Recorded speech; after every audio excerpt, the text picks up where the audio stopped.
Hi, everybody, and welcome to the RHAP B&B for episode 3 of Survivor 45. My name is Mike Bloom. Stop those twinkling piano motifs because we're here to uplift everybody as we officially send off the glorious car accident that was Lulu 1.0 as we get into one hell of an episode, one hell of a boot, and one hell upon a hell of a tribal council. And I'm saying hell so much because it was all about fire and roasting, baby, as we say baya to Sabaya and possibly look ahead as to what's going to come next in the next stage of this season. Of course, I'm Mike Bloom, not alone here. I am joined by my co-collaborator. We work as well together as Sifu and J Maya do on their on-island songs, Liana. Liana Boraas, how you doing?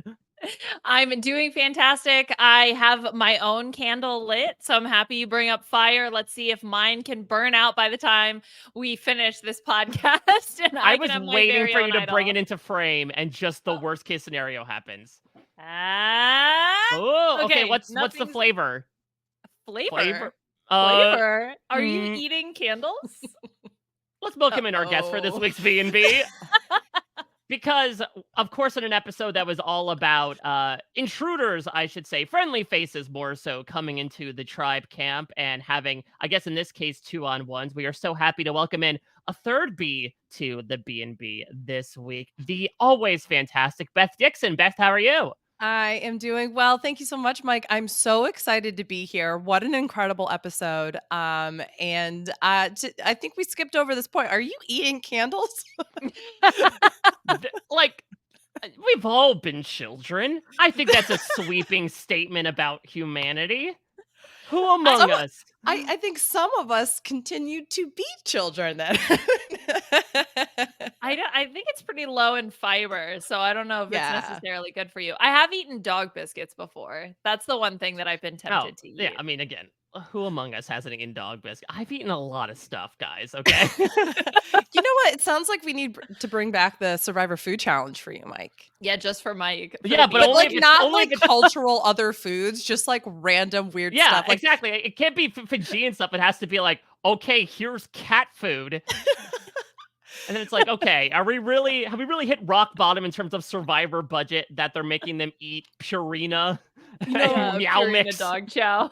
we could have you and Amon on, and it could just be like, "Here's some chapstick. Like, here you go." Listen, I'd Yeah. be more likely to, do an eating contest of chapstick with a mom than I would be to raise Puya at this point. But Mm. we're talking too much about random things that I have ate. Let's talk about how this episode ate in so many ways. People did the same chat. Yes, she ate, mother. Yes, Yes. this episode ate the house down boots. Oh, Boots. All right, well, yeah, this is what I get for bringing in two Drag Race co-hosts. I like what you see is what you get here. Well, Beth, let's talk about what you have seen. 3 episodes of Survivor 45. I know I certainly have had a very fun time with this season so far. How have you felt about, as I'll say again, the first stage of the game, because it's now confirmed we're getting a swap next episode, and it does feel like in glorious fashion we have kind of put a punctuation mark at the end of the first part of the season. 1,000%. I am gonna just be a parrot for everybody else who's been talking about the season. I am so hyped on this season. I think 90-minute episodes is the way to go. We're getting a lot of backstory, and we're getting a lot of we're getting a similar amount of twists that we had in the very beginning of like last season, but that extra 30 minutes really helps to refocus the survival aspect of this game. The game is called Survivor. And for the past like 4 seasons, we haven't really had the aspect of like, we've made the game harder, but we're not going to really show you that dynamic. And I love that this season is saying, okay, yeah, it's really hard for the tribe who hasn't had fire for over a week now, who is, we're watching them as a dysfunctional family tribe and as game players. Like we have like all the game players like on one tribe, and they're also like no strength there. It's just a fascinating story. So I'm really loving the season. This episode in particular, it's heartbreaking every single week to see somebody go.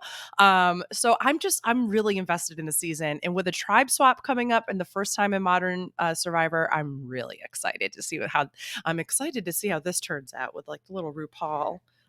like opera The little glasses. Thank you for providing like the alt text to your image. Yeah, thank you. for people that don't see it. What can I say? I'm very inclusive now. I don't know.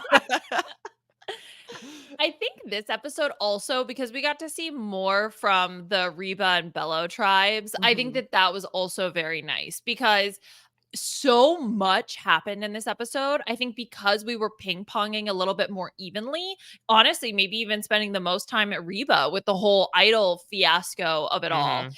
And I'm happy that we were able to get those pre-existing relationships and sort of better define the dynamics on those tribes before we go into the swap. Because then I could imagine, like, okay, now I'm trying to still learn these relationships. What are the pre-existing relationships? They're forming new relationships. And so I think it would have made it very complex. So I'm so happy that this episode dedicated so much time to hearing from the other tribes, not Yeah. just the Lulus. Yeah, to a certain extent. I mean, I think Reba's was very much focused around advantages, but there was an interesting wrinkle in there of, okay, here's this ironclad 4-person majority, but like there's a little bit of weakness in that Right. iron because here's Dee and Julie walking up on Drew with his jolly green giant frame digging in the dirt, being like, nice to see you there, everybody. I love tacos. Does anyone else love tacos? And so it did lead to some intrigue there, even though it does seem like they were on the better side of it. And it seemed like in the moment, Austin and Drew got away with their little white lie of like, well, actually, we got this yesterday. So the time we were actually lying to you before, we weren't really lying. We just happened to find this beware advantage the night before conveniently. That's interesting enough. I kind of wish we got more from Sifu and J Maya. Kind of Yeah. feels like they faded into the background in these past couple episodes. J Maya had a really nice secret scene on EW. Yes. Sifu's, I don't know, kicking branches or something over the course of this episode. Bello is another one, I think, to your point, Liana, that's like so interestingly set up. And I Mhm. really do wonder, had either one of these tribes gone to tribal council in these first 3 episodes before things had gotten shaken up, what would have happened? Because we really got more of this intrigue as to, okay, it's the girls versus the guys, but now we have an additional wrinkle of Kendra, who in the first couple days was on one of the biggest F Jake trains in, the entire game, is now like, you know what? You almost did collapse in an open flame. I like you now. I like your spirit, kid. And now we have this bond being brokered. This cast is so incredibly unique to Mhm. me. And I'm so happy that we have them for the time that we do. And I agree. I think that the taste we got of Lulu was a bit less from a quantity perspective than it did the previous couple of episodes. But it's still, when we went to Lulu, we got a lot of really good stuff Yeah. there, pushed upon by, with no offense to Sean, I think like the holy trinity of this episode, which was Emily, Saaya, and Caleb, who were just the rock, paper, scissors of Mhm. working with each other and against each other over the course of this episode. I 1000% agree. I think honestly too that the Bello tribe in particular to me has such an interesting dynamic because you also had that Kelly Brando duo in the middle where they really saw themselves as like, well, we could either jump this way or that way.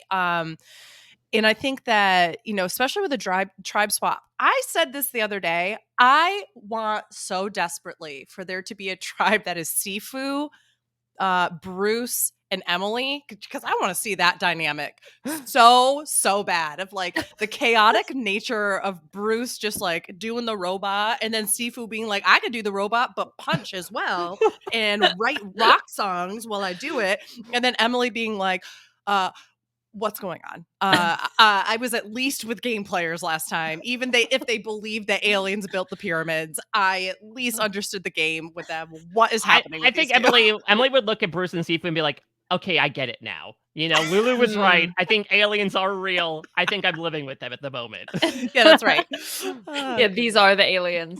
Yeah, okay, like, yeah, I do, Mike, to go back to your point about like, well, obviously there's still a lot that we don't understand. Like, I totally get that, especially even in this episode when Kelly said that Brando was her number one.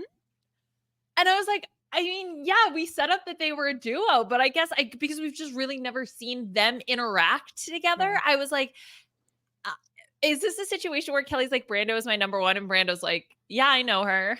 I don't know. Maybe it's not reciprocated. I'm not sure, but that was new. That was new to me as well. So we're still sort of like uncovering all of these things about maybe what the true dynamics are. And then, even then, you can't even say because they've never had to vote. They've Right. never had to put pen to parchment. So Mhm. even in the confessionals, we're being told a story, but the actions have they've never had to follow through on those actions, Mhm. which also again makes it like, well, we're not 100% sure.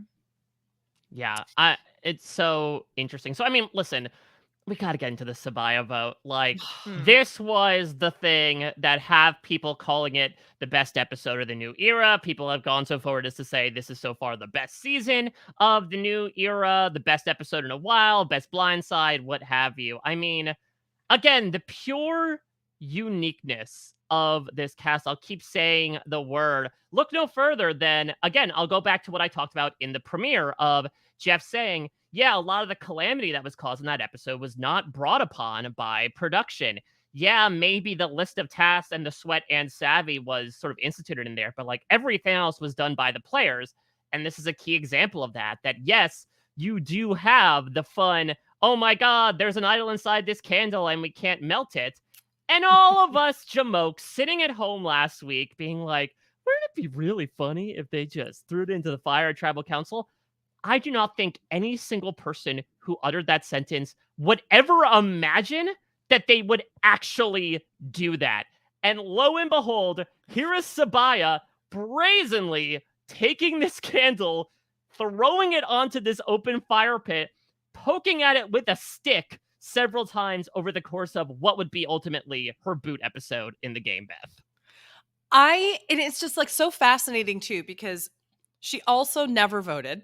She decided to withhold her vote and go through all of that. I just, I feel like I understand being so comfortable with your dynamic that you're like, okay, I can get away with this and save my vote and then be able to have this for a longer period of time. If I'm Lulu, I can't think about the middle of the game at this point. I have to think about tonight because I don't know a tribe swap is coming. I'm going to have to assume we're coming back. So I would be using that idol tonight. But I Mhm. also can understand with her position. I as much as I love Saaya and I think that she is probably an incredible player who definitely deserves a second chance to come back. Like I really am sad that we're going to miss the dynamic she probably could have brought to the game later on. I truly think, unfortunately, she set this up to be her own fault. She gave um, Caleb this beautiful gift, which is I'm going to give Emily a chance to prove her loyalty to you and saying like, hey, let me say, I'll say your name, you say my name. And then that way, we're fooling Emily. She just completely missed the whole point that if Emily then goes to Caleb and says, hey, by the way, we're going to vote for her, like that instantly creates a bond that Caleb and Emily are going to have that is much stronger. Now, she didn't know that Caleb was also working with Emily a little Mhm. bit more than she probably thought. But regardless, you shouldn't give your enemies the person you're planning to vote out and out to prove loyalty before tribal. So I think a lot of this were some missteps in her game that I hope that she learns. I hope they bring her back sometime for the future for a second chance and that she just annihilates the game moving forward. I have so many thoughts about this whole situation, Yeah. and I apologize if anything's been reiterated by other podcasts. I haven't had a chance to listen to everything yet, so like That's like a blanket thing that any of we're these there's rolling. a billion weekly Yeah. Survivor podcasts. We're Yeah. bound to there's only so much humanity that can exist Yes. within the limits of our own imaginations and original Thank thoughts. you. I don't Also, apologize. I'm just going to repeat everybody's. No, I'm just kidding. like I'm saying what's been said. There's like I don't even know where to begin. So I think let's start with Saaya. So Saaya, I think that the biggest issue here, right, is understanding the Caleb Emily connection. Oh yeah. Okay. Oh yeah. That's Mhm. fundamentally the misread because look, if I was in her situation with the information that she had, as- with her reads, I would have done the exact same thing she did. Sure. I would have for sure not voted. I would have been also voted out. Okay. Like that would have been me. But I think the issue is like recognizing the fact that Caleb is the one who pulled Emily out of the mud and was the one who saved her life. And that is just when you are understanding Emily's perspective of being at the bottom and having that one person extend that hand, that's the hand you're going to continue to reach out to. So that's point number one. Point number two is Caleb in this situation. I think regardless of what the other two were doing, I do think that he should have voted for Saaya no matter what. And let me tell you why. Emily goes up to him with the most genuine, and that shot of her face where you can just see she is like so passionate. She is telling the truth. And she is like, I care about you so much. This isn't about saving me. This is about saving you. Like, that is the person who will ride and die with you. Like, that is probably if Lulu kept losing, there's a good chance they would just be corpses. They have no fire. They're dead. That's it. They're done. Bodies buried on Survivor. Like, that is the person that you want to, that, I mean, those connections are just so valuable. And I can't imagine being willing to let that go in favor of what is with Sean and Saaya and kind of hoping that you'll be able to navigate that. So I think that even if Sean and Saaya have been telling Caleb the truth, yes, Emily's going, I still think, man, you gotta protect Emily. So, and if you go to Rocks, I mean, you can see what the situation is going to look like, right? You still know that Saaya doesn't have a vote. Like, who knows? I think it's worth the risk. I think regardless, Caleb did the right move. And I think even if Sean and Saaya, whatever, you get it. It's such an interesting dynamic, and I have grown to love this Caleb Emily duo so much, because you talk about opposites attracting, as Drew opined to Austin in the last episode, but like, look at Caleb and Emily as well, because here is this super gregarious, charismatic salesman who waltzed into another tribe's camp and is like, all right, we're gonna have we're at the champagne, dinner right now before the rose ceremony. Everyone's gonna steal me for a second to get some Caleb time before I hand out my goodwill advantage. And then here's Emily, who interpersonally has struggled from the get-go. But it works so well together from a symbiotic perspective, because like Caleb has, again, this like charm that can sometimes veer on a little bit hokey. Emily is gonna tell him like it is. Each and every time. And Caleb needs that. Because, again, people are sort of maybe worn out from different perspectives. We saw Julie did not have a good reaction to the Caleb side of things. He needs somebody who is like almost going to be immune to those pheromones to just be like, nope, this is the way that it is. And so I think it's a really good partnership to move forward with, not to mention, I think from Emily's perspective, she owed something to Caleb partially in helping to save her. Now he owes something to her. It sort of has nooched out a bit in that, like, she was the one to bail him out of the situation. From Emily's perspective, I think the smoking gun wasn't even, hey, I have a much better relationship with Caleb. I think one of Sabaya's other big mistakes was revealing the idol to Emily and this whole no vote thing. Her, as I mentioned last week, I knew this would happen. She'd come back to camp and she's like, listen, numbers are my job, and I know that people aren't numbers, but for a second, it kind of is, because I noticed there were only 2 votes that were read before Brandon was voted out. Saaya, did you have a vote? And I think for her, Caleb at this point, granted, he hasn't really had any advantages to prove that trust or not, but he hasn't done anything to betray that trust directly as much as Saaya has, where she has withheld all this information. And despite the fact that, yes, she does give this shot in the dark back, she reveals this butt ton of information to Emily after initially denying it. If you're Emily, how can you not take that as face value of like, okay, if you were lying to me about this in a 2-day period, what are you also lying to me about from a 7-day period? I also think too, in this situation, Emily is smart enough to be reading the relationship there, right?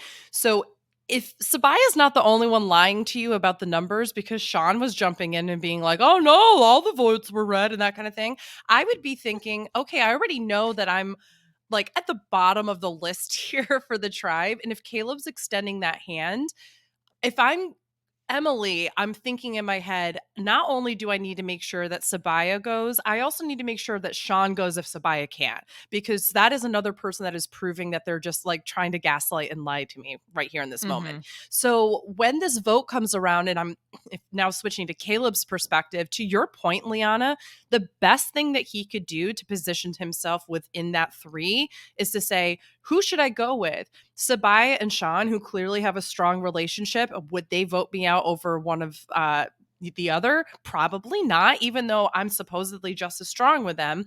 Or do I go with Emily, who is willing to throw away anything to save me at this point? Yeah. I think it's there's so many aspects of like, this is one of the situations where I will say 3 tribes making them so small, when you have a cast who can play and you trust your cast and show them, just makes for phenomenal television. And I just really, really have enjoyed this, like this Lulu tribe so much. And going back to another point, I think, Mike, that you had brought up, this dynamic of having somebody who's incredibly charismatic, and then having somebody who is just very blunt and to the point and analytical.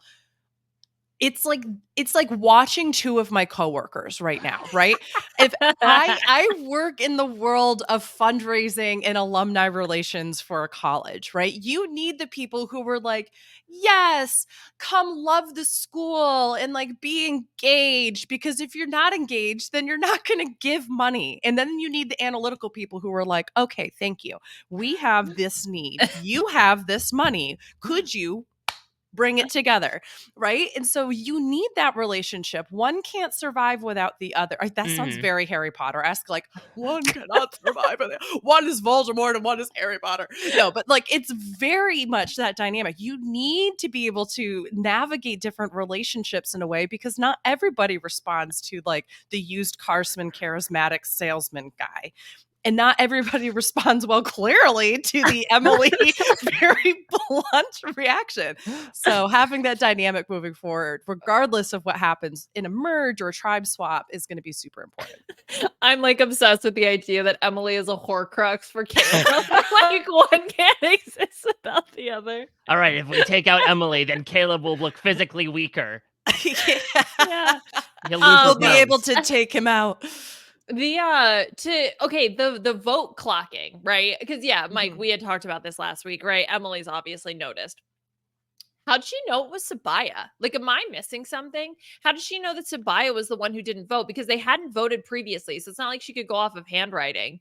So unless they did say whose vote was whose and we just didn't see it the previous week. Or it could be something where no, they didn't vote. Never mind. I'm sorry. They didn't vote at all. Maybe Saaya got up to the voting booth and spent like 0.2 seconds there, saw the piece of paper, and then sat back down. That could be an example of it. Maybe it was like the way Saaya was sort of like composing herself at tribal council. I'm not entirely sure, but it was an accurate read on Emily's part. I think for Saaya, I'm going to go back to a point you made, I think, earlier, Beth, that I think the crux of what happened with Saaya was that in many ways she was playing for the swap. I know that, again, you don't know that a swap is coming, but she talked about this with me copiously when I interviewed her a few days ago, that the reason why she kept the idol is because she felt, if I go into a swap with an idol, like I might get swap screwed, I might be on the bottom, I don't know these people, so at least I have a get out of jail free card. And then once I have that, I have the runway to make moves. The reason why she wanted to get rid of Caleb is because she thought, Caleb's making all these relationships with the other tribe. And what I do think is interesting, by the way, is that I think from our perspective, it looked like everyone thought, oh, Caleb is the most social, he should go. Apparently, according to Saaya, Caleb like vocally volunteered to go to the tribe raid, which I think changes things a bit, that it's less so about like, wait, why would you want to vote him out for being too social if you sent him on this mission? If he was indeed volunteering for it, I think that is a bit more of a red flag or a yellow flag.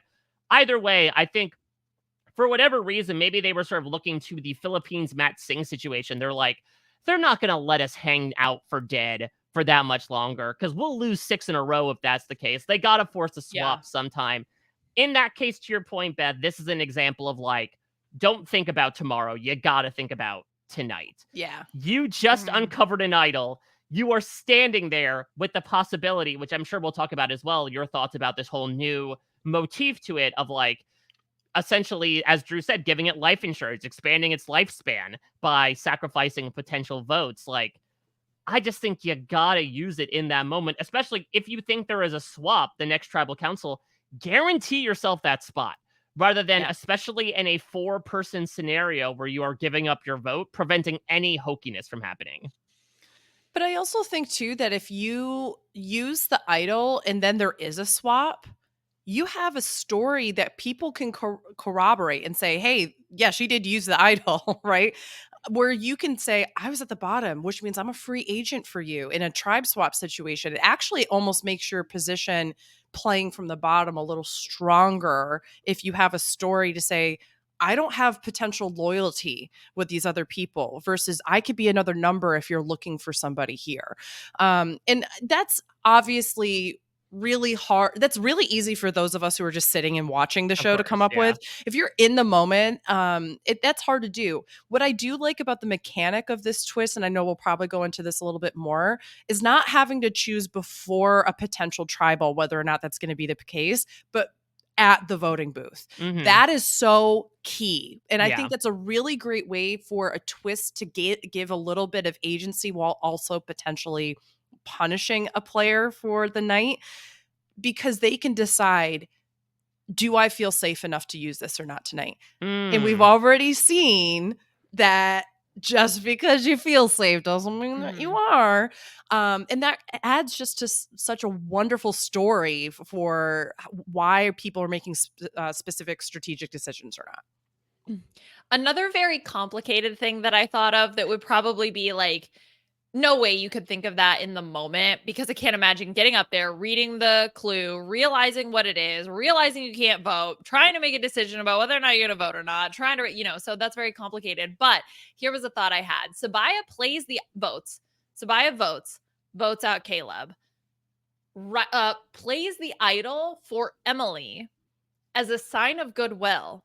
So if it ends up in a 2-2 tie, right, then she turns to Emily and goes, bitch, I just played the idol for you.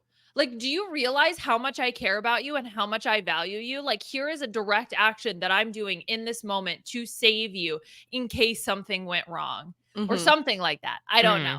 And then that way, now, obviously, like, you could still vote Emily out if you end up going to tribal council again, and then maybe it doesn't matter. But if you do go into a swap or something like that, then theoretically you have completely rebuilt those bonds potentially, because you've had the shot in the dark swap and now you've had an idol like play swap. So that could have been another option. That feels like the biggest big brain play in the world that probably doesn't actually do anything for you, but it was a thought that I had. Well, I think also what didn't help Sabaya's case was that this idol was public. She made it public by, again, roasting the candle in the fire. But I would imagine if I'm Caleb, if I'm looking at her taking this little scroll back and like, there's a very good chance she'll open it at the voting booth. It's like, okay, it's now or never. Like, we have to make the strike right now. She literally has an idol in her hand. If we make the move, we have to make it now. And they did it at exactly the right time. Because I think if you let her slide, then what she was prognosticating comes true. Now she goes into the swap with an idol. You're missing Emily, but now there's a chance that, like, I mean, Caleb's gone at that point, and now here's Saaya looking much more powerful. Yeah. Yeah, definitely. And I also think another aspect of this that is just so fascinating is, do you go with Caleb, who has now had the opportunity to talk with other members of a tribe very intimately by going over and he's a social player, or do you keep the person who clearly has a power in the game because we just watched it happen unfold in front of us? So if you're Emily, you have to know there's no way I'm the vote one way or the other. There's so many targets on another person. So I do think that Emily makes the correct decision here. But to Liana's point, if Saaya had done something like that, that really makes a really interesting move for Emily to potentially swap the vote against Caleb. Because then the power is out of the hands of Saaya, and now you can cut the other thing, which was that Caleb's relationships with other potential people has potentially been gone. And to clarify on the Caleb being sent for the tribe raid, it is in the episode that he volunteers, and the only person who actually verbally supports that decision is Emily. Emily goes, Caleb's the most social. Of course, he's the right man for the job. So it's like that 1-2 tie, you know, punch of Mhm. sort of getting Caleb to Oh, go. So Sifu? yeah. Huh? What Caleb, about look at my Sifu? 1-2 tie punch. Oh yes, exactly. My one. I can do I'm it into punch- this tree. I'm gonna punch this goodwill advantage. Watch out, the branch will fall. Imagine if Sifu's one-on-one with Caleb was just like, look at my sweet moves, Caleb. I love the idea of Sifu was on the tribe where the like on Lulu where it's up in the tree and he's just out there punching trees and all of a sudden it falls and he like gets this candle. Yeah, shades of Keith Nail, like thinking he found a snake but accidentally finding Yeah. an idol. I would love that if he just punches a tree, it falls Mhm. on the coconut falls on his head. He's like, "Wow, candle, great." You know how last sorry, I'm just laughing at this idea so much. You know how last season we were all like, oh, so Carson's gonna lose against fire because it was like Mm. fire in his Big glasses. glasses. Imagine the editing this season was like, we're just gonna show in this second episode that Sifu punches a tree, a branch falls down on his head, as foreshadowing that that's how he finds a It could beware happen. cannon. It could I love happen. it. Be amazing. Honestly, I would applaud the Survivor editors so much. I'd be like, thank God that you were finding creative ways to play with the edgic of the season. So good. I just love the idea that Sifu's out there just like hacking away at nature. Like, F you trees. I'm still just so obsessed with that. Well, then I'll put forward something now. If we're gonna rely on this like Machiavellian level of editing from the Survivor producers, so we have seen twice in a row now. The first time it was Brando, the second time it was Jake. For some godforsaken reason, when they're in confessional, they have them seated in the water. I think I'm predicting that these two, one of them will win last gasp. That's what I'm saying. They're trying to manifest it by being like, you are so comfortable in the water that you are letting your patoot get absolutely drenched. You're getting an enema while you're giving a confessional Not right an now. enema. Oh my gosh. There's a crab crawling up there, getting rid of all the bits and pieces. Guess what? You're going to be such a natural when the tide comes in a few weeks. Okay, since we're on this train, I almost said this earlier. What would you guys have said or done as your reaction if you came up on Austin digging a hole and they were like, "What's this about?" He was like, I'm about to have explosive diarrhea." Like, what was that? What if that had been his excuse? Like, "Oh, I'm not trying to find an idol. I'm trying to dig a hole because I'm about to just like let loose." Let Nothing loose. better. Let Let loose. loose, No, let baby, Bruce is on loose. let Bruce is on the other tribe. Yes. Let Bruce. I would gosh. run away. I would like that's fantastic. I think you mentioned any sort of bodily function, and unless you are like a medical professional, I think Kelly would be like, "Oh, tell me more. What's the consistency of it? What color?" I think otherwise people are like, "Whoa, don't need to hear about that, Austin. Okay, bye, buddy." You better hope you're never on a season with a gastroenterologist whose like sole job is to be like, tell me every little detail about your feces. Like, come on. Like that would be like the absolute worst thing in the world. But I'm just sitting back and I'm thinking to myself, like, that this going back to the actual point about like the everybody sitting in water, apparently that was the thing I couldn't help but fixate on last week at RHAP Live. And I just like poor Brian Scally. I sat next to him the entire time and just being like, Scally, how come nobody on the podcast is talking about Brando's wet pants? How come half of his shorts had to be in the water? How come they made him sit in a tide pool? I am so thrown off by this. And it was like not even mentioned. And then everybody starts kind of going off on it on Twitter. I'm like, thank you. This week, Jake's just like fully sitting in the water. I can't wait from like I made this tweet, it's stupid, but I can't wait from like 3 weeks from now when someone's fully just treading water in the middle of the freaking, well, I don't know how I feel about this, but Yeah, I'm really feeling listen, great about Kendra right now. It's like, super high tide, but like it's such a good primo location. And then it's gonna be like Bruce in week 6 with like scuba gear on, like That's what I think it is. I think it's like each week the water's slowly gonna get a little bit higher last until you gasp, have the people, confessional. yeah, I love you have it. people giving confessionals. Water's up here. It's just their little head poking out of the water. And I think it's also like we've been noting over the past couple seasons, like how much they're like poor, like people have to be like sitting up against trees that are clearly infested with ants. And I'm like, oh gosh, like they're just sitting there, like having ants crawl over them. I guess I kind of would prefer having a wet bottom over just like knowing that I can like just either submerge myself and then it's just not as awkward, or like I'm probably constantly going to be like in and out of water in Survivor anyway. I don't want to be like covered in ants. So they're really just, these HD cameras are really showing us like, what are you doing, producers? I love it. Well, yeah, that's the question is if someone walks back with wet pants, because what if one of the idols is like, okay, go walk out into the ocean? What if this is another Drea caught red-handed situation? Now you can easily have an out if you're on Bella. You're like, yeah, the freaking producers took me out like 75 feet into the ocean. I'm soaked from head to toe. And everyone's like, okay, I believe that, instead of, okay, I garnered this piece of safety for myself by What swimming if out that Austin, far. yeah, what if Austin was like, the producers wanted me to dig this hole for a Sit in confessional. it. I Yeah, don't that know. was weird. So- honestly, there's no, first of all, I have no business ever being on Survivor.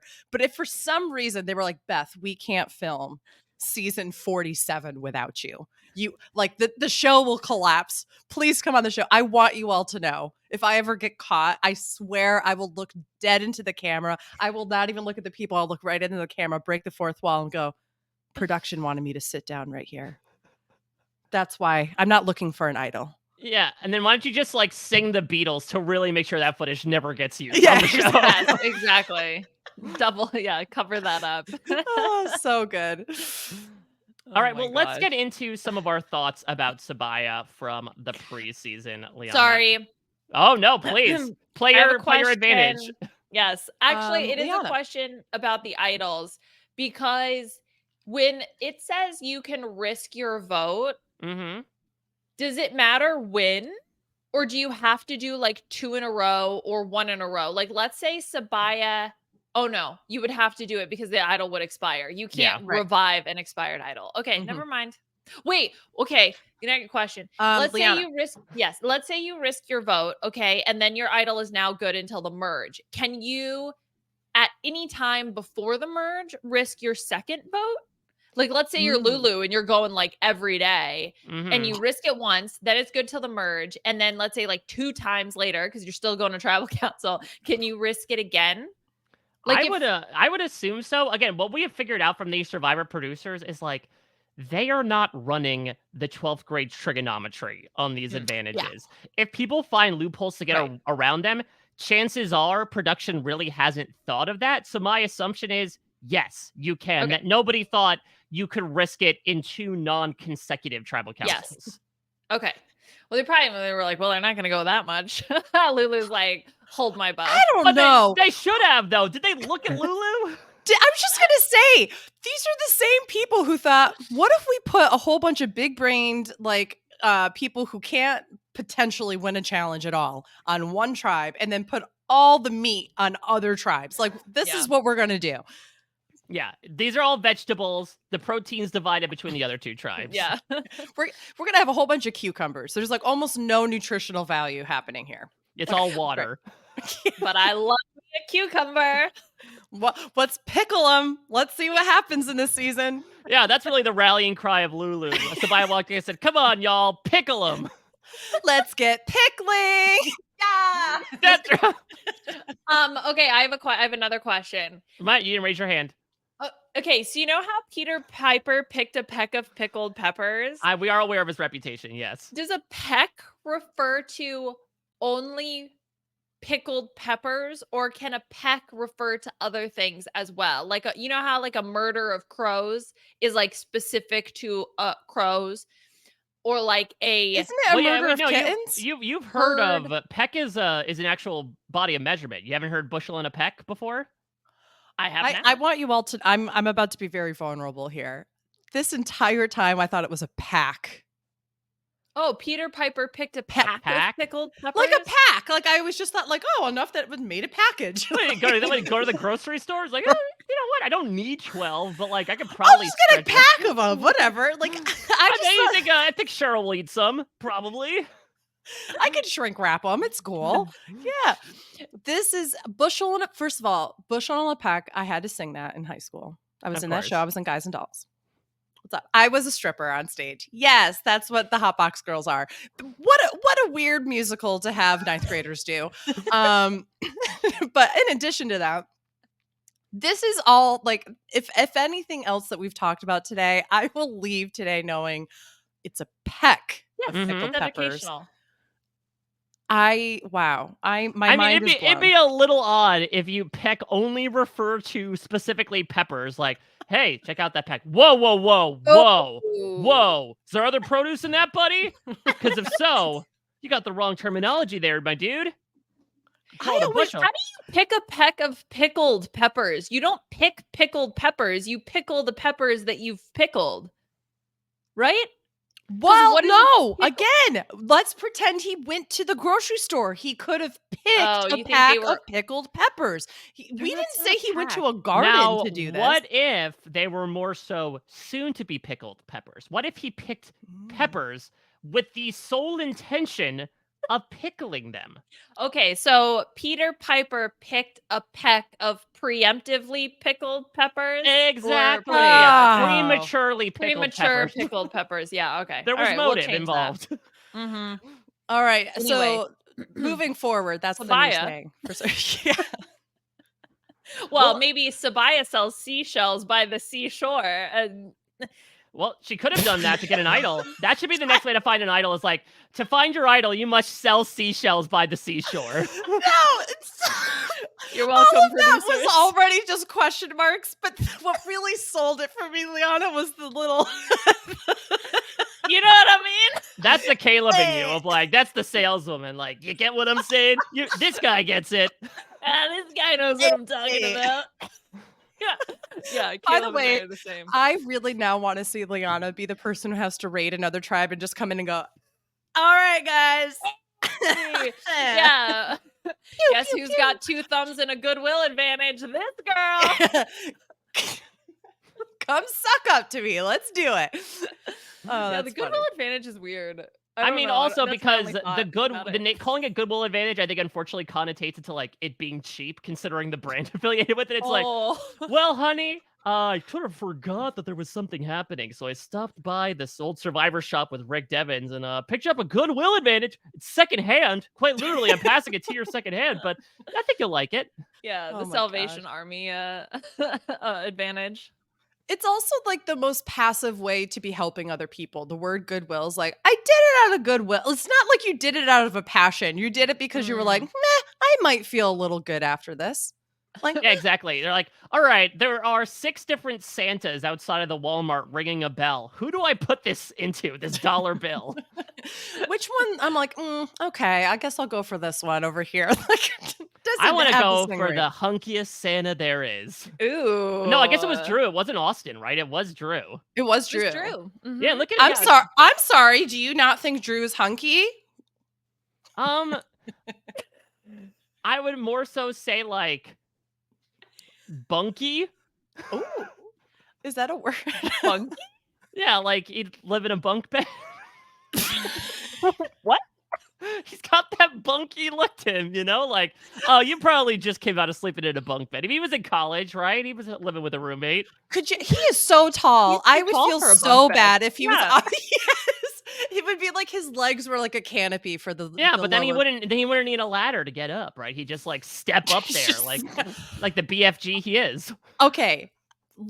I know we're talking a lot about Beth's musicals in the past or whatever, but my brother, when he was a senior in high school, did Oliver, and he was Bill Sykes, and they had this table that was like a normal size up, right? Mm-hmm. And in the middle of the song, while he's singing without hands or anything, he just took one step onto the table and brought up his entire body, and he did it like 3 times, and I just sat back and I was like, that is the most impressive thing I've ever seen my brother do. See? Top of his class, almost near perfect SATs, talented musician. Pull that off to the side. He can step on a table with just putting his leg up there and just while singing. What? Yeah, he's bunky. I'm telling you, your brother's bunky AF. He's got that bunk in him. Ooh, we love he's that. He's bunking it. I'm not ever going to say that about my brother. Drew's preferred drink of choice, a bunkin spice latte. Oh. Okay, I don't like that this has become a thing. Let's move on. Listen, it's better than calling him Lanky Blanky, which I guess Caleb's like nicknames are out the window because he's like, oh my yeah, you know what, Lanky Blanky, you get this thing now. I like you. Live, laugh, lanky. Oh my god. All right, well, Liana, let's get into Sabaya's preseason Yeah. predictions because Sabaya was certainly one to stick out. I think certainly I know my interview with her. I had a lot of goodwill towards her. She was not goodwill advantage. She was Rob's winner pick. So how did you think Sabaya was going to be doing in the preseason? Yes. Okay. So as a reminder, I had Google Bard choose my boot list for me love. because I did feel really good about her, although I did think that Lulu would be a hot mess. Mhm. But Google Bard did think that Sabaya would be pre-jury / pre-merge. And what I wrote for her was that Sabaya is incredibly well liked by her tribe mates, but forms an especially close bond with Brandon, as she is a bit of a newbie to the game of Survivor. That was something I don't even know if that's true, but Google Bard No, said that. So it's not. yeah. She said that she's been watching it with her family because it was like one of the only channels they had when they were growing up. Okay, yeah, I didn't. I think like that was it's not real, because but she liked it, just because she was like, well, there's nothing that's all else we on. had. I mean, that's how people found shows back in That's our true. days. Like, how many times in the 90s and 2000s did we just like get into shows because they happened to be on television at the Yeah, time? that's what when was my on. family moved and we didn't have cable yet, I used to have to come home when I was in 4th grade and watch Guiding Light every single day. I didn't know a single thing that was happening on that show. And you could have just asked your brother to entertain you by stepping up and down onto tables. On Who would've tables thought? while See? singing. Listen, I am very easily entertained, so I very well could have done that. Anyway, so yes. So yeah, but I don't know why, but Google really fixated that she was a newbie. So I kept that in there. A bit of a newbie to the game of Survivor. So Brandon acts as her mentor. After Brandon is voted out for being a super fan threat, Sabaya's stock with the tribe falls. Quote, I'm moving Sabaya from a risky to a don't buy. End quote. Emily / Jim Kramer. And then I wrote, sadly, she is voted out pre-merge. Another casualty of Lulu continuing to lose. Her ally was Brandon, and her enemy was a bear market. In what way? First off, I love this world that like we know that Survivor's been shelling out the big bucks, right? We're talking on the day after like a new promo was released with Billie Eilish music. Imagine if they got Mad Money's Jim Kramer to like do a segment in a 90-minute episode being like, here's what's going on with advantages. Now Caleb had the goodwill advantage, and he sold it to Lanky Blanky. All I'm saying is that the stock watch could be a lot more intense if Jim Kramer was brought on board. You move over numbers, we're going to the Jim Kramer scale. Jim Kramer always seems like he's 5 seconds away from an aneurysm. That man's blood pressure must be not even through the roof, like in the stratosphere. Yeah, I don't think he has blood pressure at this point. It's just blood loose in his body. No vessels. He's a powered animatronic, actually. The discontinued. I'm like Stretch Armstrong. You just poke me and the blood comes out. Ew. Oh my god. Oh my gosh. You know what I would also live for? I would live for, like, sorry, I'm making a lot of drag references here too, but could we have Katya be Susie Orman doing the stock watch on Survivor sometime? Oh, that would be good. It'd be so good. If we have like a little Susie or, well, let me just tell you that you didn't really invest wisely in this decision here. Like, it would have been perfect for this. Yeah, I think, listen, I love what they've done with the 90-minute episodes, but maybe we need a sideline reporter for Survivor. Maybe we need someone there on the island where Jeff can like go to them for commentary after certain things happen, after a challenge, after a tribal council. Like Jeff doesn't do last words to the castaways anymore. So maybe the final word would be with Susie Orman. Well, clearly the past few seasons, Jeff has tried to do all of that himself with like the breaking the fourth wall, talking directly to the camera ahead of time. I think this was setting up to have somebody who can come in and provide that commentary so that he's not always just going, wow, right to the camera, you know? So yeah, I think that would work. Was Jeff sick this episode? So he sounded very hoarse. And it's been rare that we've seen it. I remember very specifically there was a time in Survivor Palau when he came to Tribal Council, like sounding absolutely dead. So yeah, maybe the man needs an understudy. And look, it's understandable. We were just talking before this podcast about how like allergy season is absolutely wild right now. It's like the Lulu allergens are in the air, making everyone's nasal passages go as crazy as that tribe does. But yeah, maybe in this case, we need a stand-in to kind of like come in, or just do a Jeff-less tribal council like they did those Jeff-less challenges for a couple seasons. I'm sorry, is Brandon not available? He's at Ponderosa. Could you Bring him imagine back. Brandon was voted out and then Jeff is sick? They show up to tribal and Brandon's just sitting there like, hi guys. Eh. I found my true role on this show. No, because then the implication would be like Brandon killed Jeff off screen, you know, that they had such a nice send off, but then Brandon basically murdered him and usurped his position without any sort of explanation. Honestly, I'm here for like the Game of Thrones HBO series that is like usurping Jeff's role as like the Targaryen legacy that is on Brandon Survivor. really is like the Tommen, I would say, less so the Joffrey, I think. I was just gonna say, well, Brandon in this situation would have to be Robert, which I don't think he or is either. would Brandon be Bran the Broken? Ooh, well, What better story is there The than the man who name. couldn't climb a ladder becoming the new host of Survivor? why do you think he came all this way? That's a really deep cut reference. I Okay, don't there we know if it's because Jeff was sick also, but he seemed kind of like over the candle thing. Was it just me? He kind of seemed like, well, we're doing this thing again. Like you're getting up and checking on the candle. I don't know. He seems kind of over it. I think he was just thrown off. I think Maybe. Jeff is someone that might be able to roll with the punches, but I do think occasionally he's just like, this has gotten a little out of control. And he does talk with Dalton Ross about like agreeing to it in the moment, which he should have because it makes good TV. But at the same time, this is very uncharted waters for him. And he's immersed his bum right now. And he's trying to figure out like, how do I negotiate this? Yeah, getting that seawater enema. I That's what you said. Don't give me that look, Mike. Don't give me that face. You said that. Okay. Where's the photographic evidence? roll the clip. Play the tape.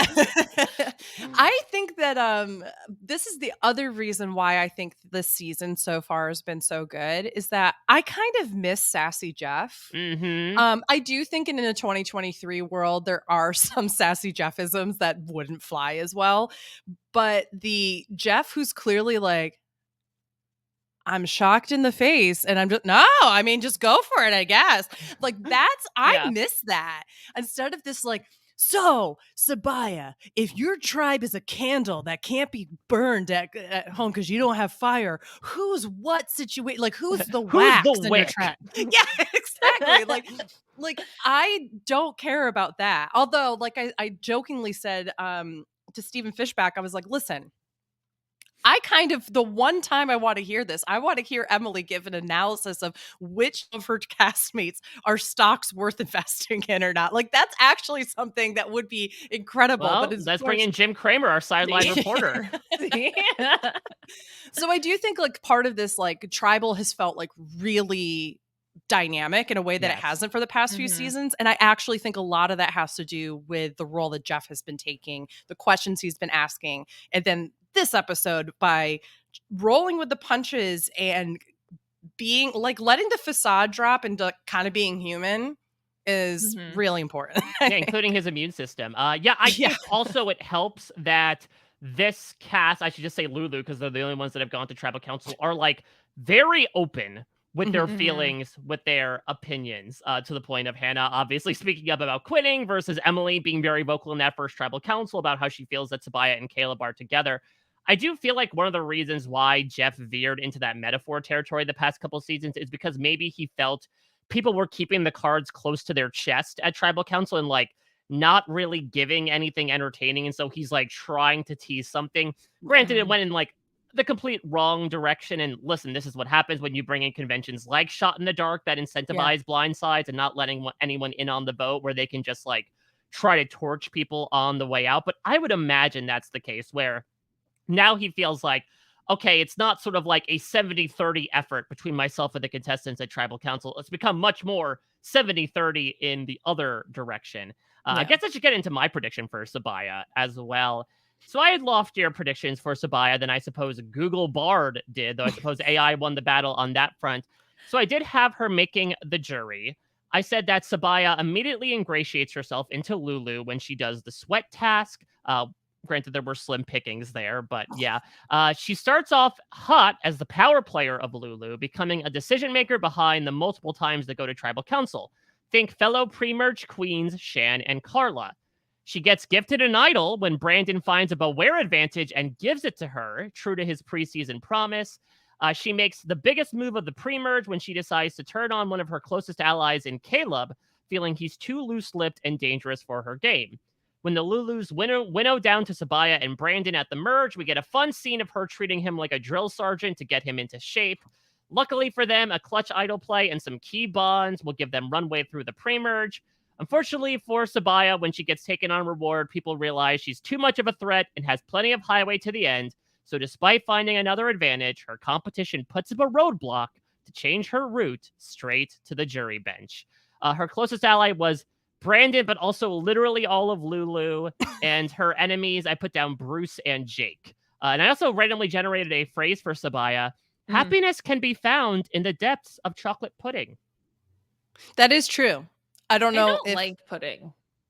I don't like either. I only like chocolate pudding, but it also has to have like homemade whipped cream on top. Like you have to like mix the two together. It's very good. Only homemade whipped cream? I'm sorry. It is. Well, I mean, ready whip's fine, whatever. But homemade whipped cream, nothing better. I just eat the whipped cream and probably not the pudding. I think it's a texture thing. I just don't really like the texture. I also won't eat like any. I was gonna say non-alcoholic Jello, but excuse me, sir. You have non-alcoholic Jello. I'm sober 6 years. I just saw a clip of somebody whose parents apparently eat Jello as dessert, and so they like while the Jello was like cooling, like they had just put it in the fridge, they dumped a whole bunch of vodka in it or whatever, and just to see like the reaction. They spiked the Jello, and like their dad literally like comes into the kitchen and was like really excited to have the Jello, and takes one bite and goes, looks over, and the kid's filming. He's like laughing, and he's like, if you're gonna put vodka in it, at least know how to make a decent shot. There we go. Yeah, come on. And I'm like, I love that he's not even mad that it's just like, well, I can't have this Jello. It's just like, you didn't do a good proportion. What are you doing? Oh, it's so good. But I agree. Like, listen, if you're gonna prank me well. Don't just pour like a butt ton of vodka in and ruin it. No, like get me accidentally drunk on the Jello. Oh, yeah. All right, well, Beth, it is your goodwill advantage to give away here between myself and Liana. Who's looking more bunky right now?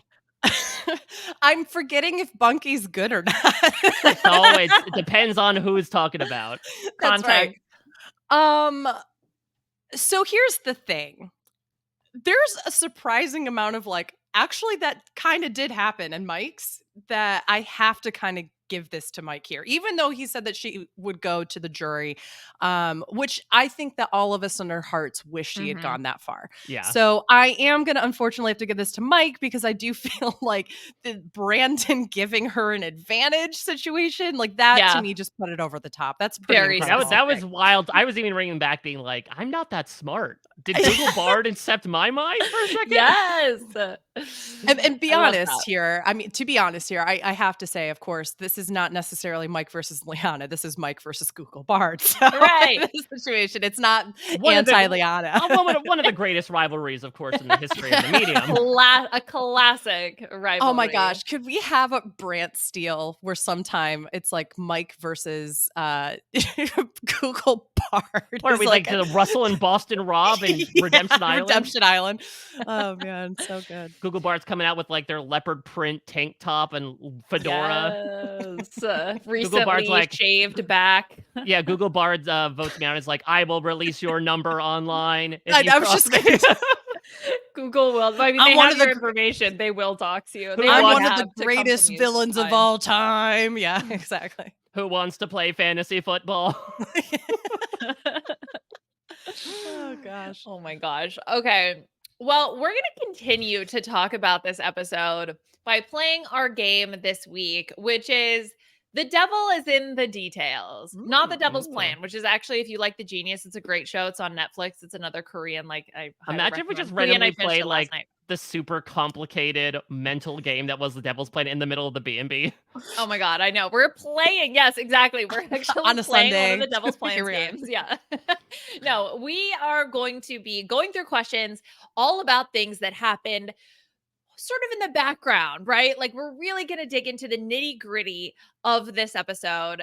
All of it, nuts and bolts, full 90 minutes. So the way that this game is going to work is we'll go back and forth between the two of you, and I'm going to ask you a multiple choice question. And it's up to you to try to get the correct answer. So, Mike, we're going to go ahead and start with you. Okay. So, when Lulu returns from tribal council, Mm-hmm. how is Sean holding his hand? You've got to be shitting me. Specifically Good his left God. hand. And I will give you What? Please tell me. I can't wait to hear the choices because I'm hoping one is like, 1, he's voguing. 2, he's could you imagine Okay. coming back from travel and like cut. Okay. So, is it A, hand palm up supporting his chin? Gotcha, like 5th grade yearbook picture. Yes. B, hand palm down supporting his chin. It like There's no utility to that whatsoever. okay, hand palm facing his face on the side like this, or hand covering his mouth. Like this. Oh, that's interesting. Maybe he was trying to help Saaya by doing a ventriloquist thing of like, hey, it's me, Saaya! I definitely voted! I definitely! You must have miscounted! Yeehaw! Chuck! A regular Jeff Dunham. It just turns into Chicago. Where you from? I didn't vote like that. Oh my God. Okay, so we've got We've got this, this, this, this, this. and this. I feel Okay. like this is weird choreography. So I don't think he did the speak no evil thing. This feels too normal for you to pick it out. So I gotta feel like it's between like versus Mm. When would you ever do this? This is terrible. My wrist is killing me at the moment. I can't wait for my next Zoom It's meeting. I'm so gonna do that. bony. Why am I putting bone directly onto bone? This is the least comfortable my chin has been in my 34 years of existence. I have to say it's B because it's weird. It is. It's B. I knew that too. And- That's so funny. As soon as you did this, I was like, that is what he did. I'm confident I remember this. It just stood out to me like so hard. Here, I took a screenshot. I was so enamored by it. Yeah, let's see. Look at him. And the way he's like cocking his head to the side, it's like he is definitely taking a yearbook photo. Like that's what that is. Well, can That's a somebody yearbook please photo. Photoshop Sean and then do the smaller, like more transparent version of Sean in the background? Like, you know those 5th grade yearbook photos right there are the two photos like in the and background. Yeah. Or like when the guy had like the cat laser. Like, Yeah. Same. Exactly. Mhm. Yeah. Okay, great. So, I should keep track of the score. So that is 1 point for Mike Bloom. I like specifically remember that. That's so funny. Oh my gosh. I didn't notice it until my second time watching. So I'm impressed that you remembered it the first time around. Unfortunately, probably the most memorable thing from Sean, besides the face that he makes at the end of this episode, which is like, looks like an eye test. Like he just got the ones to really dilate his pupils, the drops. And he's like, what? Or like he just woke up. Well, I think he did just wake up in the game. So to be fair. Maybe. All right, this next question, we actually talked about it, so I'm calling an audible, and I'm gonna quickly change the question on the fly. So these are mostly in chronological order, but we got to jump out of order for a brief second because Mike paid too much attention. So Beth, we're going to you. Mm-hmm. Here is your question. Is the question about Jake sitting in the water? Was that the question? No, it's a question about what does Drew say he'll use as a discussion topic if he or Austin get caught? The taco taco thing. Tacos. That's so Yes, Oh, I thought funny. you were talking about exactly. one of Drew's core tenets of looking for an idol, which I don't know if that's a question, but I we'll have to couldn't. discuss it. So it was one of my options because I have killer instinct and entrepreneurship, which like Can we talk about that for a second? Because Yeah, this the is. By best- the way, that's bunky. That's that's bunky. bunky. Oh, that's so that was bunky. bunky as hell. That's My so bunky. favorite. This is where I'm talking directly to the editors here, and I want to say thank you. Thank you so much for having him say that looking for an idol requires entrepreneurship. No, it doesn't, first of all. But then immediately cutting to D, who says entrepreneur right next to her name Yeah. for a confessional. Beautiful editing. Loved it so much. And that's the reason. Maybe that's sort of like working backwards, right? Results oriented of like, well, Dee only found the rope because she's an entrepreneur. She Yeah. knows how to look for money where it might Yes. not be found. Oh my gosh. She knows the You market. do. Oh my gosh. Jim Cramer doesn't even need to tell you that. We know. We know. Okay, so yes, not that because I wanted 3 things. He only listed 2, so that would be my only complaint. I needed 1 more to make a question out of it. So Beth, I'm going to ask you this question instead. Okay, so after Lulu loses immunity, who says stay strong, guys? Everybody. To Lulu after they lose. Okay? Oh, who's I trying think to I make know. the cross-tribal connection here? I think Okay. I know, but I could be incredibly wrong. Go Also, ahead. good on them Okay. in the new era where we've gotten rid of come on in, guys. Be like, good job, guys. Everybody want to be gender inclusive? Stay strong, guys. Everybody. I mean, stay strong, People, everybody. Humans. Actually, some of you are aliens. No more guys. beings. Okay. Was it A, Jake, B, Bruce, C, Sifu, or D, Austin? So I think it's Bruce. I think I remember Bruce doing that, but I remember Jake also turning to them and saying something. So as soon as you said Jake, now I'm second guessing. But I am going to go with my gut and say Bruce here. Okay. You are wrong on both accounts. It was actually Sifu. Really? Oh my who, gosh. like turns back as Reba is walking away and is like, stay strong, everybody. See, Or I thought it was a guys. blue tribe. Okay. See, Bruce should have said that after he Mhm. barks at Caleb to get out of the way in the middle of that challenge. I And know. I love Kendra having to do the social game of being like, I'm so sorry about Bruce. By the way, I should probably get back to this puzzle. I'm calling out things, but I'm sorry. And you know what I'm calling out right now? Bad behavior. Bruce. Yeah, come on. Bruce, come on. Time out. Time out for you. 30 seconds in the corner. All right. Well, Mike, let's go back to you. And now we're kind of going back to chronological order. So we are going to go back to Drew digging for the idol. What audio is played in the background when Drew is caught digging for the idol? Okay. So there's music, but there's Uh-huh. this little, very specific sound effect that's played Okay. when he gets caught. I'm going to echo Beth and say, I think I know what this is, but I'll see Okay. what the options are. I'll tell Let's you see. that didn't help me. So. I was going to say. At all. All right. Well, let's see if you can get this one. Is it A boing / spring sound? Like A boing. I found it. Bang. Is it B, the sad trombone sound? Wah, wah, wah. No, they're not putting that in Survivor. Is it No C? one brings trombones into the booth. I'm like, well, this is going to be a really cute. I need to use it for the end of the episode. Okay. Is it C, a laugh? Ha ha ha. Is it D, one, I don't know what time signature it is, but like 1/2 bars of the Shantham? Oh, well, that's interesting. That talk about cross seasons. That's the first example besides Bruce of a returning player we've seen in the new era of Survivor. No, it was a laugh because I know this is a clip they use a lot of times of a guy going like, ha ha ha ha. Yeah. They use it throughout the season, but I always love when he makes an appearance. I wonder what that recording session was like.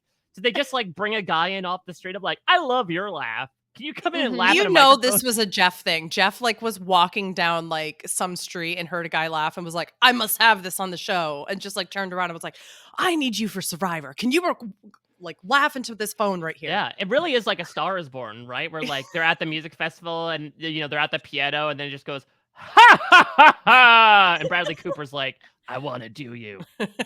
Okay, well, they need to get Heisem, all right, first of all, to give the laugh, because that would be great. But I also like the idea of in the recording booth, they're like, give me one that's a little bit more playful. And he's like, ha ha ha. Okay, a little bit more serious. Ha ha ha. Can you do me one that's like the sad trombone? Yeah. Ha ha ha ha! Oh, and now give me a little bit more vibrato on that last ha. Thank you very much. Yes. Okay. Beth, we're going to go back to you. Okay. What does Drew say in confessionals when he needs to repair the situation, when he gets caught with the whole just turning around and not even speaking to Dee and Julie when they come up? Anyway, what does he say? He says, quote, I need to do some A, damage control, B, damage adjustment, C, damage repair. Wait, yeah, C, damage repair, or D, damage fixins. You know, the fixins. I feel like it can't be D because but that also means like it should be D then, but I think it's B. I think he did what was, now I Damage can't, adjustments. Janet, So I it- think he yeah. said adjustments. So it's A. So your other options, apart from damage with control, all the fixins, is damage control, damage adjustment, and damage repair. I Yes. think it was adjustments because I feel like he says, for being the smartest player to ever play Survivor, I feel like he says words that he doesn't know what he's saying. Which I love. Listen, Mhm. a man As a after my fellow. own heart. Absolutely. The amount of times, I either say the incorrect word or I say a word that has no place in the sentence. So I definitely understand that. I feel like adjustments is the answer. Okay, you were on the right track, but it was damage repair, not Really? Okay. damage. Oh, look at this adjustment. contractor Drew coming in like, Come all right, on. well, we gotta fix got this some hole damage. in the wall. This is the Boston Rob audition. He's Let me like, just- I will help with the celebrity renovation show or whatever. Listen, I'll just reach up onto the roof and nail the shingles on myself. I gotta Yeah. bunk this. Yeah. We're Have you considered putting a bunk in here? I gotta do some damage bunk. Damage bunking. Okay, Mike, your next question is, what does J Maya do when she finds out Brandon was voted out? Oh, yes. Does she A, laugh, B, roll her eyes, C, shocked face, like shocked Pikachu, or D, nod her head? So unfortunately, even though I did not speak this on the podcast, this was something I did clock on Twitter. She did laugh, which was the only different reaction. Everyone else was doing like the, and J Maya just has no veneer whatsoever. It's just like, It's so, which I again, mean- like I love Brandon, but again, if your only perception of him is based on the challenges, I think it is a bit of an appropriate reaction. Yeah, and you know what I think is great too is that we really haven't gotten too much J Maya content, and I really think having her laugh in that moment, I'm like, I've wondered for weeks now, like why maybe is she not integrated in that 4? Like why? Like I can understand people are, maybe think that Sifu's a little chaotic because he was like making spy shacks and that kind of thing. Mhm. We haven't really gotten a why isn't J Maya in this 4, like, Yeah. and because the other thing I thought about with this episode, like Dee and Julie could absolutely have been like, okay, let's pull in J Maya, or at the very least be working on, we have J Maya over here and then we have the 2 guys over here, which maybe they have and they just haven't shown that. But I've wondered that. And so when she laughed, I was like, this is both endearing, but also potentially like, I wonder if she just isn't reacting in a way that gels with the rest of her cast members. I don't know. Yeah, it could have been interesting because remember, they found the rope and then J Maya comes around the corner. There could have been a make or break moment there where Yes. they're like, oh, by the way, Mhm. we found this rope and it leads to an idol. Come to the water well. We have a hammer. We're going to smash some rocks. And J Maya's like, okay, there's a lot to take in this moment, but sure, I'll follow you. So yeah, I also loved Dee having to babysit them. And the shot is just of the 3 of them sitting in the shelter, silent, staring forward. Like, listen, no, I don't know if this is a judgment on Dee and as a career as a babysitter, but this is the most like boring babysitter I've ever experienced in my life. I'm not hiring this person to babysit my child anytime soon. Oh my goodness. The other thing with the rope is that I instantly, as somebody who is making my way very slowly Downtown. making my way downtown, walking fast, actually walking quite slow towards the finish line of Lost, I immediately was like, is this rope going to lead to the ocean? Yes, exactly. It's Hurley, right, with the cable. Yes. Now I'm just thinking about the piano music. I'm thinking, could we replace the beautiful score that came in at the end of the immunity challenge when Lulu was losing and instead put in Vanessa Carlton's 1,000 Miles? Think about way downtown, Yeah, losing challenges and going back to tribal. They're paying for all this music. I don't see why this is not possible. Okay. So true. Well, Beth, what's not possible is me you, winning. winning. I understand. Yeah, yeah, you're mathematically eliminated. Listen, So, I'm a Lulu loser and I'm fine with it. Yes, join the Lulu losers. It's so fun. But I am going to continue to go through the questions because I worked hard on these. So, well, All right, Beth, this question is for you. At the reward challenge, who does not say something on the mat when Jeff asks, want to know what you're playing for?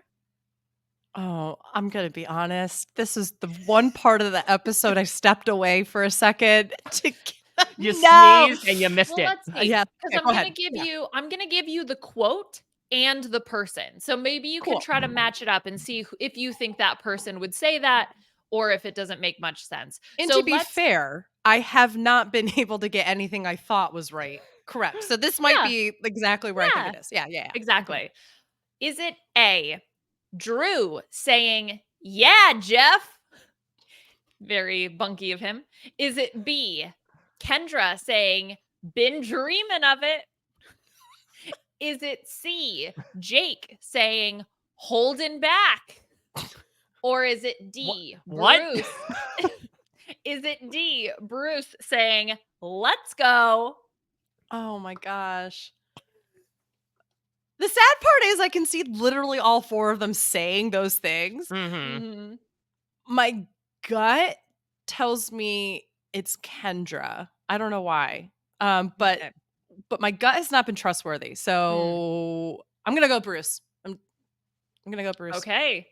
I'm happy that you did not trust your gut in this instance. Unlike Kellen, it is correct. Bruce did not say anything. Actually, Kendra said let's go a few times throughout this episode. So I don't know if she's like Casey or what's going on. But I mean, she's like Casey's like wild sister. It's like if they took all the interesting parts of Casey and like stripped it from her and put it into a person. Like that's but also then mixed her with Drew Barrymore because they have the same voice and the same like slight lisp with like their mouth moves in the same way here in the corner. Like it's amazing. I can't unsee it since it's incredible. Somebody said it.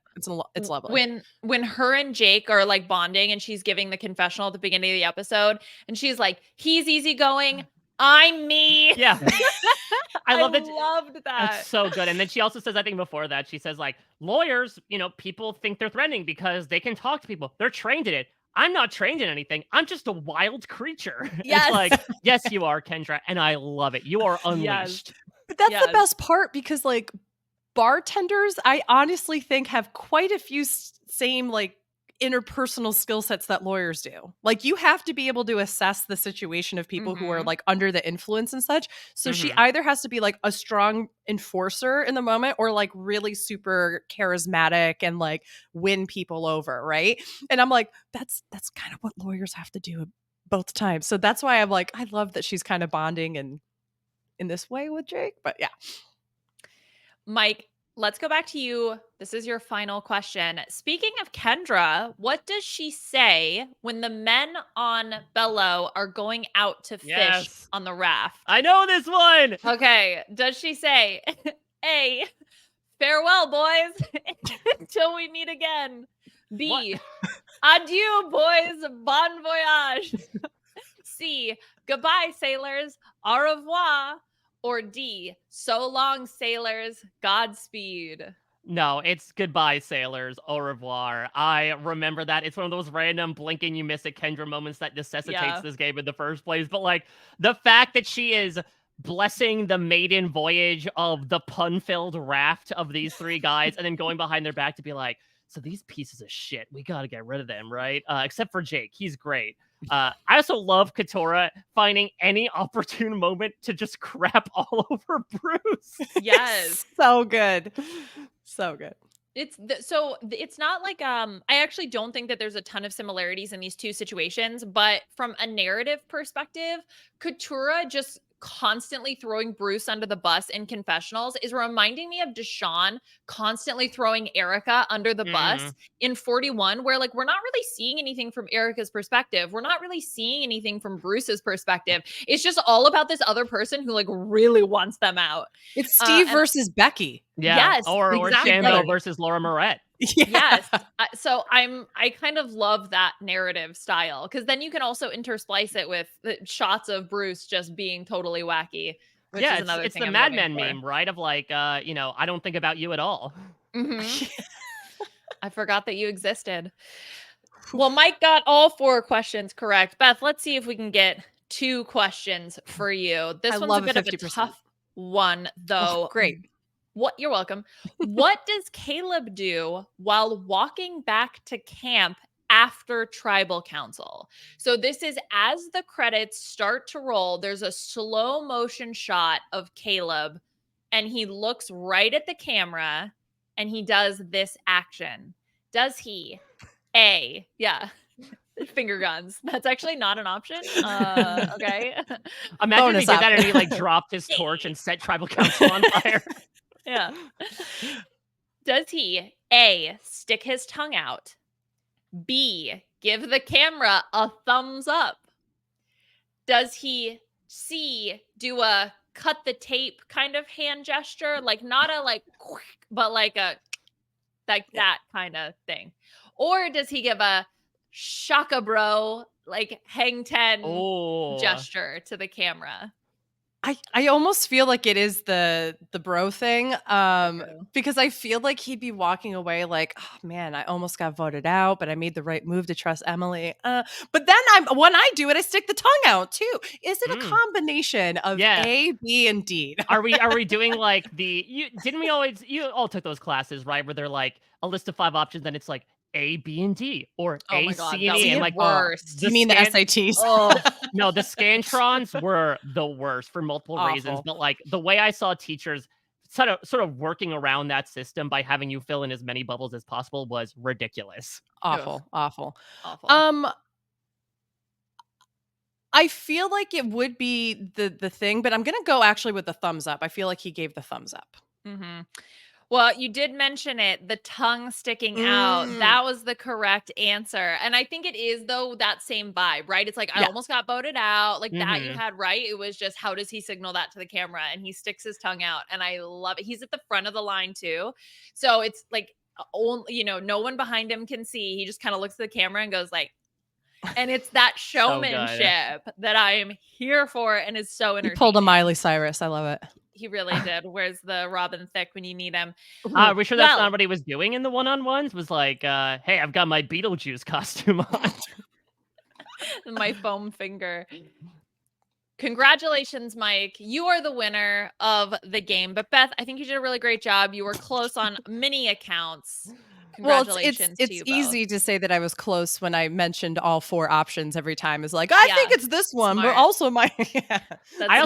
I loved Caleb's reaction when the Saaya votes came in, like him looking directly at her and being like, sorry, it was you or me. Got you before you got me. A few other honorable mentions. We had already talked about the digging requires killer instinct and entrepreneurship. There's one moment where I think, Reba is eating the fruit that they win and it's a male voice, maybe Austin says potassium right there. I love that. I also loved, didn't J Maya say there I think she said like I pay $100 to eat this banana or something like that. Doesn't also somebody say, oh, I'm so happy to eat fresh papaya or something like that? And I'm like, I feel like that's almost a fruit you could probably find. Right. Well, I know Lulu said that they were eating raw papaya before. Oh, raw papaya. They were so happy to have, they were like obsessed with the grapes. They're like, oh my God, grapes. I love grapes. It's one banana, Michael. How much could it cost? $100? Yeah, $100. There was another, I felt this one was maybe too obvious, but Jake, when he was talking about the ocean, I am just also, I keep using the word obsessed with this season, and I think it's because I am just truly obsessed. He says, "There's nothing bigger than me down there. I'm the boss." That's Yeah. my Then he said, terrible. like, I'm the king down there. And then, Yeah. of course, during his very scary moment of him being like, I've seen stars. And Thank Bruce is God I'm like, a good no, I was swimmer. not. I wasn't there. I don't know how you could be seeing stars. No, Kane's not there. I don't know. Yeah. But you haven't even met Kane. Jake also, when Emily, it's edited to look like this, but when Emily is running through the ropes, Jake's yelling, "Trip, trip, trip." What is this, like basketball? The psych Yeah, out? he's Oh, the psych outs. God. Yeah. And then another one is when Drew gets the goodwill advantage and he says, "Oh, this may not work for me, but for my dear buddy Austin." And then he does the like arm in the air, like around Austin. I thought that was I mean, very that's what funny as Basile well. loves to do, right? They said that Basile, he's going to be in the bar with his arm around you. Mm-hmm. Yeah. Oh, let me just stretch. Ah. Yeah. To One of nobody. those. Yeah, I think Drew is probably the one that could easiest accomplish that smooth maneuver, Yeah. right? Because But all he needs to do is just go, and then his arm's limbs are so around you. long. He How can just like funky. barely lift his arm up and it's around somebody. Yeah. Yeah. He just needs this section up to the elbow. He doesn't even need the rest of his hand. He doesn't have to extend. Yeah, but wouldn't that be so awkward if like your person's right here and then your hand is just free to like this, maybe? Bring it back Yes! around. Oh my One of God. these. Drew could absolutely put his arm around somebody and All the way around. also do That's this. good engagement shoot material. I'm just saying, Drew, if you're listening, or Basile. You're welcome. Gosh, lovely. You know what we need, actually? The yearbook photo of Drew and Basile, where Drew's in the foreground and Basile's in the background. With a cat as well. I also kind of picture it though, like the angel and the devil kind of thing with him a little Ooh, bit, right? yeah. Like you put the little ones on his shoulder where it's like, here's Drew and here's Bastille. Oh my Well, gosh. Beth, from whatever perspective you're coming from, this was a fantastic time getting to have you on, as always. Like we always do at the end of the B&B, we're going to throw it to you / Jim Kramer, the sideline reporter, for some final words, and particularly a charity or cause that you would like to highlight this week. What would you like to shout out? Well, I don't necessarily have a charity. I do think that obviously this has been a pretty heavy week with everything happening in Palestine and Israel. And I personally just want to say that I hope that we as people who live in the West can do our own research to really learn the history of this conflict, to understand that this is not just something that's happened over the past 50 years. This has been hundreds of years of conflict, starting well before even the Romans.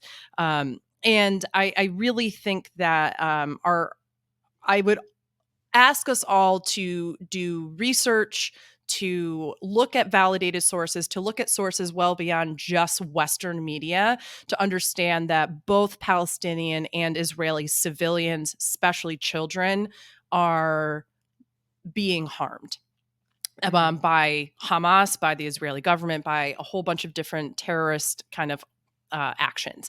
And so my call to action here is to spread love to those who are a Palestinian Arab, to the Jewish population as well, knowing that this is all at the end of the day a complete defiance of peaceful religions in Holy Land. And I hope that we can all come together to support the innocent people who are being harmed in horrific ways from all sides. Very, very well said, Beth. And Thank thank you for not only that, but coming on and truly picking a peck of pickled takes and bringing them in. Always so great to have you on the B&B. Is there anything you'd like to plug at this moment, or any final thoughts you want to have about this episode?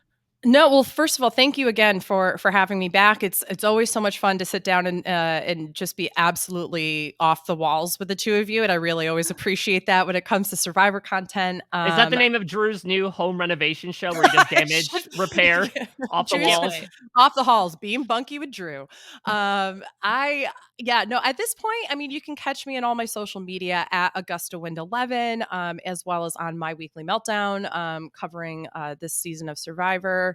there. I'm also hoping to be covering Dragula for RHAP. Still have to get that kind of lined up a little bit. But that starts at the end of this month. Looks like a really strong cast, some really interesting drag artists that are going to be on that season. Looks like the production value once again has just been astronomically improved, which has already just been incredible. So if you are a fan of drag and have been looking for more of an alternative kind of show, definitely check that out and let me know your thoughts. All right, amazing. Liana, what do you have going on? Because this month's already looking spooky for you in terms of all the coverage you're doing of reality TV. Yes. So you can follow me on Twitter at Liana RHAP. We have The Masked Singer going strong. Puya and I have covered week, whatever we're on. And then Marisa and I are going to be back together this week to do Lego Masters. So episodes 2, 3, and 4, we're going to cover those. And then I'm guesting on Crime Scene. I'm going to be talking about the greatest TV show never made. So it's an Amazon documentary about this guy who I haven't watched it yet, but from the preview, it's this guy who like convinced a bunch of people he was a TV producer and then filmed them, but like it was not a show. Like So Sherry Pie? What the hell? No, this was from like the early 2000s. So yeah, really creepy. I'm really excited for that. And then I'm also going to be on 90 Day Fiance at some point. I don't know. Puya told me I'm doing that. So I don't know. I got to like catch up and watch something. I just imagine Puya breaking down your bedroom door and being like, get up, you're on the podcast now. Yeah, he caught me. I felt like he caught me a little bit with my pants down because we were at lunch. We were at sushi and we're just like having a great time. It was the Caleb strategy. I was like happy. I was having a great time. I just imagine you like laughing. You want to do 90? Like, trying time. And I like started realizing how much shit I have to do. I was like, oh, okay, well, we'll see. But I'm gonna be there and it's gonna be fun and we're all gonna have a great time. Amazing. Fantastic. Well, you can always check out what I'm doing at a Mike Bloom type, including my cameo. As I mentioned before, spoke with Saaya much sooner than I thought we would, but still always a great time getting a chat with her. She gave a lot of insights into the many decisions she made over 3 episodes and 7 days in the game. Of course, I'm also doing exit press for Big Brother, for The Amazing Race, though we didn't have exit press this week. Did a recap, though, with Rob and Jess for the Challenge USA, which did have a Survivor connection. A Survivor contestant was eliminated this week, so feel free to check that out. I'll also be on the Big Brother recap for this upcoming veto episode, which if you've been paying attention to the feeds, should be interesting. So yeah, plenty of stuff happening. Post-show recaps. I'm covering Battlestar Galactica as well. But when it comes to the B&B, of course, as we are moving into the swap phase of the game, if you want to suggest some games for us to swap out our usual repertoire with, we are open to any and all suggestions. Again, email us, rhapbnb@gmail.com, or use the hashtag RHAPBNB. We are open to anything and everything. We are Emily walking around taking any piece of information that is given to us and hopefully absolutely running with it. Next week, we have finally taken the blindfold off. The pods have broken down. We moved into the next phase of the game. And much like these people are meeting each other for the first time in the swap tribes, we're going to be talking with 2 people that have been covering a show that's all about people meeting each other for the first time in person in the Love is Blind RHAP Up coverage. Co-hosts in Asia Welch and Mary Kwiatkowski are going to be joining us next week to talk through what should be very interesting. As Beth mentioned, this is the first full tribe swap we have seen in the new era. It seems like we are swapping to 3 tribes of 5. And so there's going to be a lot of mixing going on there as well. You know, we may have one Lulu person on each tribe, and like, how will they mesh in? Will they get picked up as a rogue vote? How will some dynamics like Bruce and Kentora, or even like a Jake and a Kendra, and that foursome on Reba, how will they get split up? There's a lot of really interesting configurations. And as much as we love Lulu, we get to see other people go to tribal council next episode, which makes me very excited. This season has been so enjoyable so far. And so I'm really excited for that momentum to hopefully continue into next week, as well as with the B&B. Special thanks to Scott St. Pierre and the entire RHAP team for taking care of this stuff behind the scenes, and Will from America for his fantastic theme song. Next week, Liana and I will be double dating it up with Love is Blind co-hosts Asia and Mary. Until next week, everybody, we'll check you out at your next stay.